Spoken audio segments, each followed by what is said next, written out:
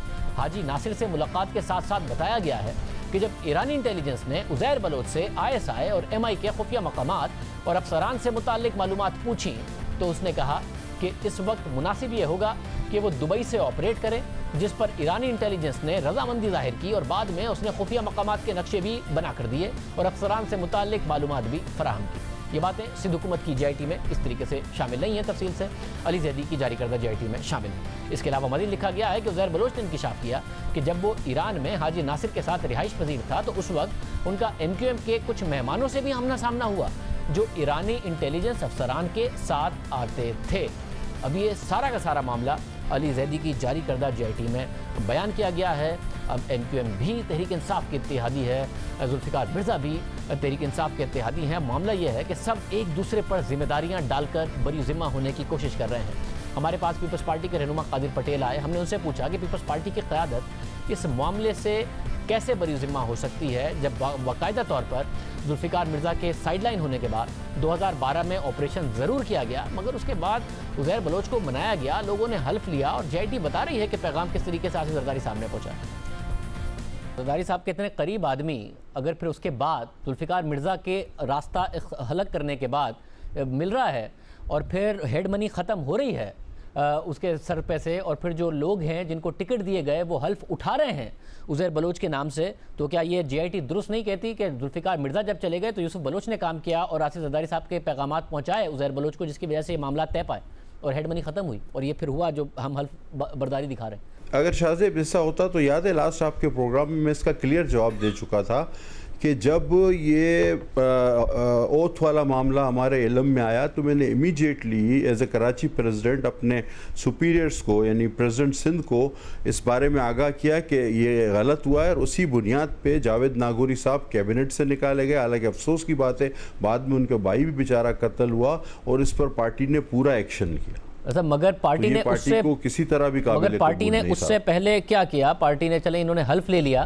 اور ان کو جو ٹکٹ سے وہ بھی عزیر بلوچ کے کہنے پر ہی دیے، صرف حلف پر ہی اعتراض ہے، پارٹی ٹکٹ ہی عزیر بلوچ کے کہنے پر دے رہی ہے۔ اس کے بعد پارٹی جیت کر جو پہلے ڈنر پہ جا رہی ہے فریال تالپور صاحبہ اور قائم علی شاہ، اس میں آپ بھی موجود ہیں، راستہ دکھاتے نظر آ رہے ہیں، وہ بھی عزیر بلوچ کا ہے۔ پارٹی کو یہ سب باتیں نہیں پتا تھی؟ شاہ صاحب اس پر ہماری بات تفصیلی ہوئی ہے، دہرا دیتا ہوں۔ منو ان اگر پیپلز پارٹی عزیر بلوچ کے بولنے پر ٹکٹ دیتی تو کوئی بابا لاڈلا ٹائپ یا اس طرح گینگسٹر کو دے دیتی، اپنے یو سی ناظم کو نہیں دیتی، شاہجہان کو، اپنے سٹی ایریا کے عہدیدار جاوید ناگوری کو نہیں دیتی، این جی او ایکٹیوسٹ جو ہے اس کو نہیں دیتی۔ ہمارے درمیان پیسفل الیکشن کے لیے ڈائلاگ ضرور ہوئے تھے بزرگ کمیٹی اور ہمارے درمیان، لیکن ہم نے کسی کی ڈکٹیشن نہیں لی، ہم نے وہی پیپلز پارٹی کے لوگوں کو ٹکٹ دیا جو نسبتاً کم مقبول تھے لیکن قابل قبول تھے۔ ایک لنک آپ نے مان لیا اور وہ یہ ہے کہ یوسف بلوچ ظاہر زرداری صاحب سے ملتا تھا، یوسف بلوچ عزیر بلوچ سے ملتا تھا، یہ بھی سامنے، اور آپ نے کہا یہ تو ایک ہی جگہ کے رہنے والے ہیں، آپ کی ضرورت نہیں تھی ان کو ملنے کے لیے۔ عزیر بلوچ کے مطابق 2010 میں یوسف بلوچ نے پیغام آصف زرداری صاحب کو انہیں پہنچایا کہ بڑے صاحب بڑے خوش ہیں، یہ ٹارگٹ کلنگ مخالفین کی ہو رہی ہے، اس سے وہ بڑے خوش ہیں، اور ایسیلریٹ کرنے کو کہا کہ جو مخالفین کی کلنگ ہے اس میں اضافے کرنے کو، یہ بڑے صاحب نے پیغام پہنچایا یوسف بلوچ کے ذریعے، یہ عزیر بلوچ کہہ رہے ہیں سی آئی ٹی میں۔ شاہ صاحب کوئی اپنی حکومت میں آپ کو لاجیکل لگتی ہے بات؟ حلف موجود ہیں، حالات و واقعات موجود ہیں، تو بات تو لاجیکل ہے کہ کس طریقے سے پاکستان پیپلز پارٹی کی لیڈرشپ بری ذمہ ہو سکتی ہے۔ اس بات سے سب کو ذوالفقار مرزا کی طرف نہیں ٹرانسفر کیا جا سکتا، ساری ذمہ داری ان پر نہیں ڈالی جا سکتی، بعد کے واقعات سے جو ذمہ داری ہے اس سے اپنے آپ کو بری ذمہ نہیں قرار دیا جا سکتا۔ مگر اسی طرح تحریک انصاف کے رہنما وفاقی وزیر علی زیدی ہمارے پروگرام میں آئے، ہم نے ان کے سامنے بھی یہ سوالات رکھے کہ یہ نہیں ہو سکتا کہ آپ اپنی جی آئی ٹی کی بنیاد پر قادر پٹیل کو تو غلط کہیں مگر ذوالفقار مرزا کو ہیرو قرار دیں، حالانکہ آپ کی اپنی جی آئی ٹی بتا رہی ہے کہ اس سارے کے سارے معاملے میں عزیر بلوچ کو مضبوط کرنے میں ذوالفقار مرزا کا کتنا بڑا کردار ہے۔ انہوں نے کیا جواب دیا سر؟ اگر آپ اس معاملے پر سیاست نہیں کر رہے ہیں، یہ تو نہیں ہو سکتا کہ آپ ذوالفقار مرزا صاحب کے بارے میں آج پریس کانفرنس میں سوال ہو تو آپ نے کہا بڑے تگڑے آدمی ہیں، انہوں نے ایک زبردست وقت پہ سچ بول دیا قرآن سر پہ رکھ کے، اور جو کچھ قادر پٹیل کے بارے میں لکھا ہوا ہے، قادر پٹیل کے بارے میں جو لکھا ہوا ہے وہ آپ منوان درست مانیں اور اسی طریقے سے کرٹیسائز کریں۔ آپ مانیں نا، پھر ذوالفقار مرزا نے اس کو اسٹرانگ کیا تھا عزیر بلوچ کو 2010 میں، یہ آپ کی بتائی ہوئی جی آئی ٹی کہہ رہی ہے کہ پولیس کا سی سی پی او بلا کے کہتا تھا۔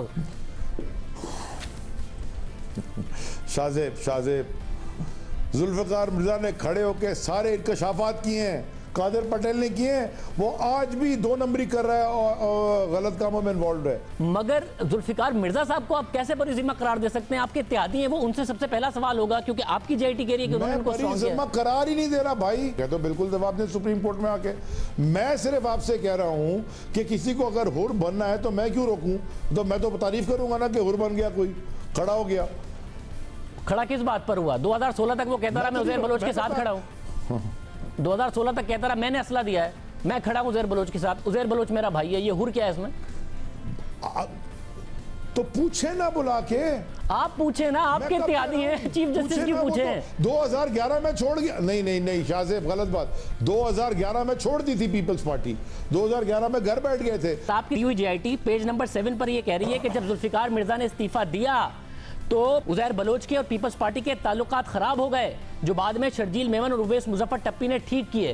یعنی ذوالفقار مرزا اتنے قریب تھے عزیر بلوچ کے کہ ذوالفقار مرزا نے چھوڑا تو تعلقات خراب ہو گئے، پھر ذوالفقار مرزا کا زبردست استقبال ہوتا تھا، پھر ذوالفقار مرزا کہتے تھے یہ میری حفاظت کریں گے، پھر ذوالفقار مرزا کہتے تھے میں نے ان کو اسلحے کے لائسنس دیے، پھر ذوالفقار مرزا کہتے تھے میں امید کرتا ہوں کہ بابا لاڈلا والا حال نہ عزیر بلوچ کا، عزیر بلوچ آج بھی میرا بھائی ہے۔ تو یہ تو لکھا ہوا ہے اس میں کہ جب ذوالفقار مرزا نے چھوڑا تو تعلقات خراب ہوئے پیپلز امن کمیٹی سے، اور 2012 میں آپریشن کیا پیپلز پارٹی نے۔ آپ مجھ سے کیا بلوانا چاہ رہے ہیں؟ آپ مجھ سے کیا بلوانا چاہ رہے ہیں ذرا بتا دیں۔ میں آپ کو یہ بتا دوں، میں آپ سے کچھ نہیں بلوانا چاہ رہا، آپ کو بلا کے پوچھ لیں، میں آپ سے کچھ نہیں بلوانا کہہ رہا ہوں بلا کے پوچھ لیں، آپ جو مجھ سے بلوانا چاہ رہے ہیں میں آپ سے یہ پوچھنا چاہ رہا ہوں، بلا کے پوچھ بلوانا نہیں چاہ رہا، مگر میں آپ سے پوچھنا یہ چاہ رہا ہوں کہ یہ ساری پولیٹکس ہے یا جنوینلی جو کراچی میں کلنگ ہوئی اس کے لیے ہے؟ اور بات صرف یہاں نہیں رکی ہے، جب 2012 میں پیپلز پارٹی کوشش کر رہی تھی 2013 کے انتخابات سے پہلے کہ عزیر بلوچ ناراض نہ ہو جائے، جس کا جی آئی ٹی میں بھی ذکر ہے، وہیں عزیر بلوچ بتا رہا ہے کہ دوسری جماعتیں بھی کوشش کر رہی تھی کہ وہ ان میں شمولیت اختیار کرے، اس میں نون لیگ بھی شامل تھی، اس میں ایم کیو ایم بھی شامل تھی، اس میں تحریک انصاف بھی شامل تھی، اور یہ بات بھی ہم نے علی زیدی کے سامنے رکھی۔ آپ کی جی آئی ٹی صفحہ نمبر 16 پر کہتی ہے کہ 2012 میں جب ذوالفقار مرزا چھوڑ گئے تو اس کے بعد پیپلز پارٹی سے تعلقات خراب ہو گئے، تو ایم کیو ایم نے، تحریک انصاف نے اور نون لیگ نے سب نے ہم سے کانٹیکٹ کیے کہ ہماری پارٹی جوائن کر لو، مگر آصف زرداری اور فریال تالپور نے میسیجز بھیجے یوسف بلوچ کے ذریعے کہ پیپلز پارٹی مت چھوڑنا۔ مطلب عزیر بلوچ کو تحریک انصاف بھی اپروچ کر رہی تھی کہ پارٹی جوائن کر لو، آپ تو کراچی میں تھا، آپ کو پتا ہوگا کس نے کیا اپروچ؟ میں نے یہ پہلی دفعہ GIT میں ہی پڑھا تھا. تو اب بتائیں اگر یہ GIT درست ہے, ایک بات اگر اس کی درست ہے, تو آپ کی پارٹی نے کیوں اپروچ کیا تو عزیر بلوچ کو جوائن کرنے کے لیے؟ نہیں تو پوچھیں نا سپریم کورٹ میں بلا کے عزیر بلوچ کو. اپنی پارٹی سے تو آپ پوچھ لیں, ذوالفقار مرزا سے نہیں پوچھ سکتے, اپنی پارٹی سے تو پوچھ لیں. حکومت میں تھا نہ, میں سندھ حکومت میں ہوں. آپ مجھے ایسے آپ مجھ سے کر رہے ہیں کہ میں نے کوئی بڑا گناہ کر دیا ہے سچ بول کے. نہیں آپ نے پوزیشن لی ہے, مگر میں کہہ رہا ہوں کہ آپ اپنی پوزیشن بڑی کلیئر لیں, اس میں اگر پولیٹکس نہیں ہے تو کچھ چیزوں کا جواب تو آپ بھی دیں. شاہزے پھر میں آپ سے پوزیشن جو آپ نے لی ہوئی ہے اس میں سوال کروں گا تو آپ کو بھی جواب دینا ہوگا. میں آپ سے کہہ رہا ہوں کہ GIT پبلک ہو گئی ہے, 4 لوگوں کے سگنیچر ہیں جو کہ MI, ISI, IB اور رینجرز کے ہیں, اور اس کے بعد وہ جو GIT ہے وہ چینج ہو گئی ہے. میں کہہ رہا ہوں سپریم کورٹ سے بلا کے تحقیق کرے. اب یہ تو نہیں ہو سکتا نا کہ فروغ نسیم صاحب پاکستان کو بتاتے تھے, فروغ نسیم صاحب کہ نیلسن منڈیلا کے پائے کے لیڈر ہیں الطاف حسین صاحب, اب وہ آپ کی کابینہ میں جب دل چاہتا ہے نکل جاتے ہیں, جب دل چاہتا ہے اپنی مرضی سے واپس آ جاتے ہیں. اتنی طاقت ہے ان کی. MKM آپ کے پاس ہو, ذوالفقار مرزا آپ کے پاس ہو, تو کچھ سوال جو آپ کے اختیار میں ہیں, جن لوگوں سے آپ سوال کر سکتے ہیں, ساری ذمہ داری سپریم کورٹ پہ نہ ڈالیں. بہت سارے سوالات وزیر اعظم کر سکتے ہیں, اداروں سے بھی, اتحادیوں سے بھی. ہو سکتا ہے انہوں نے کیے ہوں اور سب چیزیں آپ کو بتانے کی نہیں ہوں. آج صبح انہوں نے بتایا کہ میں نے پوچھا تھا جب آپ کو کہا کہ پریس کانفرنس کر دو جا کے. انہوں نے کہا کہ میں پریس کانفرنس کرنے جا رہا ہوں, یہ چیزیں لکھی, انہوں نے کہا کرو. آپ اتحادیوں کے بارے میں کچھ کوئی بات کہ ہاں میں نے پوچھی تھی, مرزا سے میں ملا تھا, کوئی ایسی بات؟ جب میں نے ان کے سامنے GIT رکھ دی تو وہ انگریزی پڑھنا جانتے ہیں نا, آکسفورڈ ایجوکیٹڈ وزیر اعظم ہے, انگریزی پڑھنا جانتے ہیں نا, تو ان کے پاس ہے GIT ہے. یعنی اب جو کارروائی کرنی ہے سپریم کورٹ نے ہی کرنی ہے. آپ بطور حکومت اپنے اتحادیوں سے, MQM, ذوالفقار مرزا, آپ کارروائی, اسی لیے میں تو اپیل کر رہا ہوں سپریم کورٹ سے کہ کارروائی کرے. یہ ساری کی ساری صورتحال ہے, اور اگر اس معاملے پر سیاست نہیں ہونی ہے تو جواب پاکستان پیپلز پارٹی کی قیادت کو بھی دینا ہے, جواب ذوالفقار مرزا صاحب کو بھی دینا ہے, اور وزیر اعظم نے جواب اپنے اتحادیوں سے لینا ہے. یہ نہیں ہو سکتا کہ MQM اگر بری ذمہ ہو جائے, جو سانحہ بلدیہ کی GIT ہے, اور ساری کی ساری ذمہ داری دوسروں پر ڈال دی جائے. یہ نہیں ہو سکتا کہ ذوالفقار مرزا کو بری ذمہ کہہ کے اور ان کی تعریفیں کر کے ساری کی ساری ذمہ داری پیپلز پارٹی پر ڈال دی جائے, اور پیپلز پارٹی خود اپنی قیادت کو اس سارے کے سارے حالات و واقعات سے ذوالفقار مرزا کے اوپر چیزیں ڈال کر بری ذمہ نہیں کر سکتی. اگر اس کا ایک ایماندارانہ تحقیقات ہونی ہیں اور عوام کو بتانا ہے کہ جو سینکڑوں لوگ اس شہر میں مارے گئے ہیں, کیا گینگ وار تھی, کیسے سیاسی جماعتوں نے سارے کے سارے معاملے کو میں اپنا کردار ادا کیا, اور کیا وجہ ہوئی کہ بہت سارے ایسے ادارے جو وفاق کے ماتحت ہیں انہوں نے دونوں GITs پر دستخط کر دیے, ان اداروں سے بھی سوال ہونا. یہ سارا کا سارا کام اگر ہونا ہے تو پھر سیاست سے بالاتر ہی ہو کے کیا جا سکتا ہے. ابھی واضح طور پر نظر آ رہا ہے جو حقائق ہم نے آپ کے سامنے رکھے کہ سارے معاملے پر سیاست ہو رہی ہے. پروگرام میں آگے بڑھتے ہیں. پاکستان میں کورونا وائرس کی وجہ سے تعلیمی اداروں کو بند ہوئے تقریباً 3.5 ماہ ہو گئے ہیں, اور 7 مئی کو لاک ڈاؤن ختم ہونے کے بعد جن شعبوں پر پابندیاں برقرار ہیں ان میں تعلیمی ادارے بھی شامل ہیں. مگر اب کورونا وائرس کے کیسز میں کمی کے دعووں کے بعد تعلیمی اداروں کو دوبارہ کھولنے کا بڑا فیصلہ کر لیا گیا ہے. گزشتہ روز صوبوں نے ستمبر میں SOPs کے ساتھ تعلیمی ادارے کھولنے پر اتفاق کیا تھا, اور آج national command and operation centre کے اجلاس میں تعلیمی ادارے کھولنے کی منظوری دے دی گئی ہے. وفاقی وزیر تعلیم شفقت محمود نے پریس کانفرنس کرتے ہوئے کہا کہ 15 ستمبر سے ملک بھر کے تمام تعلیمی ادارے کھولنے کا فیصلہ کیا گیا ہے. اس سے پہلے دوبارہ صحت کے معاملات کا جائزہ لیا جائے گا, اور اگر صورتحال بہتر نہ لگی تو تعلیمی ادارے نہیں کھولے جائیں گے. ان کا کہنا تھا کہ جولائی کے دوسرے ہفتے سے تمام تعلیمی ادارے امتحانات لے سکیں گے. یونیورسٹیز کو PhD کرنے والے طلباء کو بلانے کی اجازت ہوگی, جبکہ جن طلباء کو انٹرنیٹ کی سہولت میسر نہیں, ایسے طلباء کو بھی ہاسٹل میں رہنے کی اجازت دی گئی ہے, لیکن ان کی تعداد 30% سے زیادہ نہیں ہوگی. 15 سپٹمبر سے ہم نے یہ فیصلہ کیا ہے کہ تعلیمی ادارے جو ہیں وہ کھل جائیں. ارلی سپٹمبر میں یا لیٹ اگست کے اندر اگر صحت کے معاملات ٹھیک نہیں ہوتے تو پھر نہیں کھلیں گے. کھلنے سے پہلے جو 2 ماہ ہیں جو تعلیمی ادارے سارے ہیں اپنی فیکلٹی کو بلا سکتے ہیں. امتحانات جو ہیں وہ 2 ویک آف جولائی سے ان کی اجازت ہے کہ وہ ایک SOPs کے تحت جو ادارہ امتحان لینا چاہتا ہے وہ امتحان لے لے. فرسٹ سٹیج کے اوپر جو یونیورسٹی کے اسٹوڈنٹس ہیں جن کو انٹرنیٹ بالکل نہیں پہنچ رہا ان کو ہم اجازت دے رہے ہیں کہ وہ ہاسٹلز میں آ جائیں, لیکن 30% سے زیادہ آکیوپینسی ہاسٹلز کی نہیں ہوگی. جو چند محدود تعداد PhD اسٹوڈنٹس کی, ریسرچ پہ کام کرنے والے, لیبارٹریز پہ کام کرنے والے جو اسٹوڈنٹس ہیں ان کو وہ